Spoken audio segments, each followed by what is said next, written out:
It's time now for Focus Today from our team in China. And it is just over a year since the country's famous one-child policy was loosened up. Better health, more wealth and an ageing population, meaning authorities want more babies to be born. Now, they had been counting on an extra 2 million births per year, but as our correspondents have found out, things aren't quite shaping up that way. Rachel Rubel, Clémence Dibou and Pierre Cheminat explore why the expected baby boom hasn't yet materialised. After each workday, ZHANG goes back to his apartment in an opulent-looking suburb of Shanghai. He works as an engineer for an American company. His wife quit her job to focus on their 10-year-old son's education. He was thinking about having a second child, which they're now allowed to have under China's new law. But for her, educating just one child is already a lot of money. If we add up all the private lessons and activities, we spend around €650 a month. It's a lot. But it is less than lots of his friends who also have dancing lessons or play the piano to be more efficient and develop more skills. The Chinese educational system is highly competitive, and many parents pay for private lessons to give their child a better chance at being accepted into a good school. It's a lot of pressure for the students, but also for their parents. We don't have extra energy to help the other child to get the same process once again. We want this child to be perfect. If we can get this child to be perfect, then we want the second child even better than this one. The academic success and later social success of their son is the top priority for these parents. They say they prefer to focus on the future of only one child to give him the best chance in life. And at the school, they're not alone in that thinking.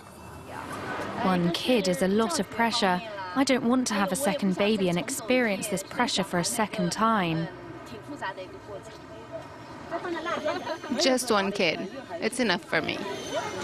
Since the relaxing of the one-child policy in 2013, 90% of urban couples are now allowed to have a second child, but only 5% of them have asked for permission. At the maternity ward, the expected mini baby boom is late to come. And the Chinese parents still continue to prefer having a baby boy to take care of them in their old age. That's the word of this gynecologist who's noticed that among his patients. If parents have a baby boy, they think they don't need a second child, even if they can have one. But if they have a baby girl, they mostly want a second child. After decades of birth controls, the fertility rate in Shanghai has fallen to 0.8 children per woman. Hence, the most populous country on earth could soon start to lose its massive workforce to aging. With the working population decreasing, seniors could represent 25% of the Chinese population by 2030. And to try to correct this disequilibrium, this demographer is asking the government to make more significant measures. The government has to stop the one-child policy and allow every couple to have a second child. But it also has to build more public kindergarten to help working parents. China needs to extend the maternity leave and create a paternity leave and set up some tax cuts to encourage couples to have more children.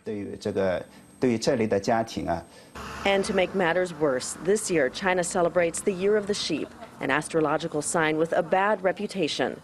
Many superstitious parents prefer to avoid this sign for their child. One of the lowest natality rates in Shanghai was recorded in 2003, a sheep's year.